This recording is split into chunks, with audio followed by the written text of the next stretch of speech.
Hello everyone and welcome back to another video. I'm going to go over the top 5 places I've visited whilst I was in Iceland. I've only just got back, and if you listen till the end, you'll hear my favourite place while I was there. If you're anything like me and you like the outdoors, I obviously love Scotland. This place was amazing, and just you wait until that last place. This was just mind-blowing. I've recently got back from a 4-day trip there. I fully maxed out the time I had while I was there, managed to do everything just about every minute of the day. This was very tiring. This was one of the best holidays I've ever had, with some of the best views and landscapes I've ever seen. If this is a place you haven't been yet, I would definitely recommend. It was some holiday, and it was worth every penny I spent on it. So starting off at number 5 of our top 5, we have Bruarfoss waterfall. This thing was amazing. I've never seen anything like this. For me, waterfalls is not something I really want to bother too much about. I just feel like once you've seen one waterfall, you've seen them all. But this is completely different. Like, you need to see it for yourself. The colours that this thing emanated were ridiculous. It was so blue and turquoise. It just looked like I was looking at a screen. It was ridiculous. This is the only waterfall that has made it to a top 5, and it was very warranted that it made the top 5. Definitely go and see if you're there. Moving on to number 4, and this one's actually a big surprise for me. I did not expect it before I went that this was going to be in my top 5 whatsoever. Moving on to number 4 is the Hvammsvik Hot Springs. Now, this is a hot springs up near our Airbnb, just because we had been driving a long day. This was about the second day and we'd been driving for about maybe 3 or 4 hours, and we just wanted somewhere close to our Airbnb just to chill out. And these were just 10 minutes from Airbnb, and they did not disappoint whatsoever. So you've got the hot springs, and they had about 8 different spots of hot springs where you could sit in, all ranging from different temperatures. And you could also go up to the bar. Initially, whilst you go, you get a band, and you can use that band to buy drinks while you're there, which is added onto a tab, and then you pay for it at the end. So you can go up to a bar whilst you're in the hot springs, in the water, and just tap your wrist. That will keep tabs on the drinks that you're drinking, so you can pay for it at the end. So there you can sit with a beer and chill and watch the mountains in the back. The scenery whilst at this hot springs were ridiculous. You can sit and look at the snowy mountains in the background, and then you've got the sea down in the front. And what's different from this one, because I've been to hot springs in Spain as well, it's just such a different experience. So it's obviously absolutely freezing whilst you're there, and then you can go down to the sea. So you go from the hot springs into the cold sea, and it's just so nice and relaxing once you're there. Like, this is definitely one. This is why it's made it on my top 5. It was such a nice spot just to sit and relax for hours. And we got to see a seal while we were there, which was surprising. The wee guy kept on popping his head up to have a wee nose at what we were doing. So this is definitely one I'd recommend. It actually wasn't too expensive as well. I think we only spent about £50 per person while we were there, and it was just definitely one to add to the list. Such a nice spot.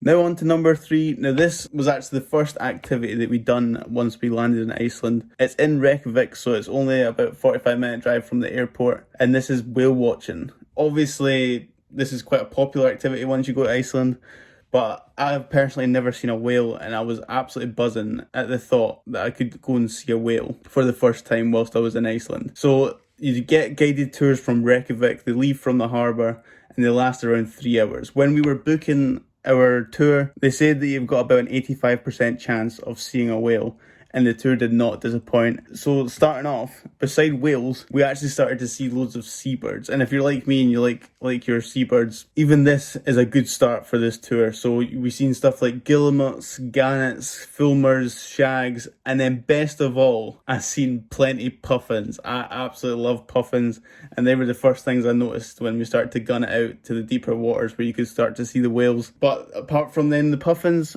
we then seen white-beaked dolphins, which I've never seen before, not to my knowledge anyway, as they're only in the Atlantic Ocean, and these things followed us for quite a while, and they also had a wee baby with them, which was really cute. But then once we'd seen all the dolphins and seabirds, we finally got a glimpse of a humpback whale. This took forever. It took the whole tour whilst we were out in the deep water to finally get around to the whale, but we did see it in the end. Just as it was coming up to get some air for a deep dive, you see the tail coming up in the back. It was beautiful. I absolutely loved the sight of the whale. I was so buzzing to see that we'd actually finally saw one. This was a bucket list thing for me, and it's now something I can tick off. Now we're moving up the list. We're on to number 2, and this might not come as a surprise to many folk because I've seen this all over social media before I went, and this is Stroksnes, a black sand beach in the southeast of Iceland. It's not the one that gets called Black Sand Beach, it's right in the south before the massive glacier. It came as a surprise to me when we actually got onto the beach that this is actually £5 per person entry fee just to walk on the beach. But it was totally worth it by the time we were on there. This place was otherworldly. Like, this was ridiculous. I don't know why, but I expected it to be like black pebbles. I didn't expect it to actually be sand, and it was just covered in black, like jet black sand. It was amazing once we were on there. Not only was it black sand beach, but you can see the dramatic backdrop.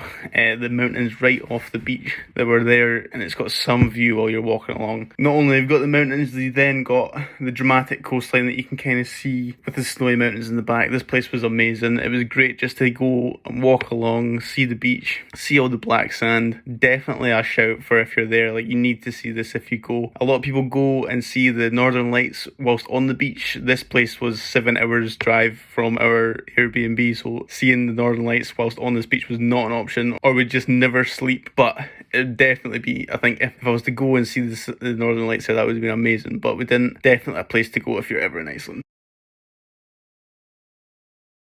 Just before we get to that big number 1 spot where I definitely thought this was the best thing we'd done, I've got a wee honourable mentions section because there was just so much we've seen while we were there. And a definite honourable mention is the Northern Lights. I didn't put this in my top 5 just because it wasn't like a physical thing you can go and see. It's just by chance if you actually managed to see it whilst you were there. They were absolutely spectacular.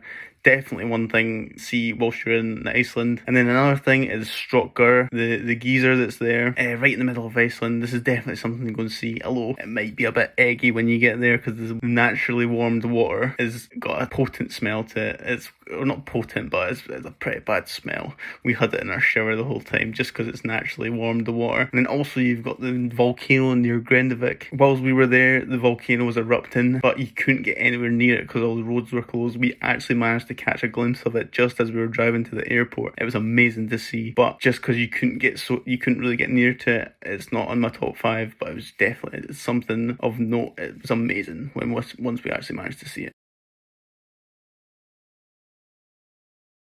And finally, and this is the last but not least, we have Glacial Lake and Vatnajökull, which is the biggest glacier in Iceland. It takes up 10% of the whole of Iceland. This thing is absolutely massive. But I've put these two together just purely because you drive to the Glacial Lake. There's a car park there, and we booked a tour that goes from there into the glacier, and you can go caving and into the glacier through natural formed caves. Now, this was an amazing experience. You get to go up onto the glacier. I mean, I've personally never walked on top of a glacier before, never mind go through it. These are naturally formed caves that have just got walls of ice that you can walk through, and you can see right into the glacier, all the layers. But this thing was only a couple thousand years old, which I was quite surprised about, but it's got ash built up in layers of ice. It's amazing to go see. I mean, and at this glacial lake, because it eventually leads to the sea, all the icebergs that are sitting in the lake drift down to the sea and then are broken up by the waves, and it then causes the Diamond Beach, which is just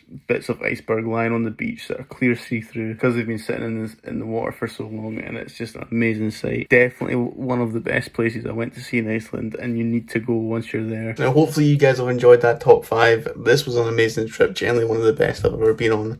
I'm going to have another video coming out next week where you see me going in the glacier and doing all the caving. It was such a good experience, and if you have enjoyed it, please give me a good like, and I'll see you in the next one then.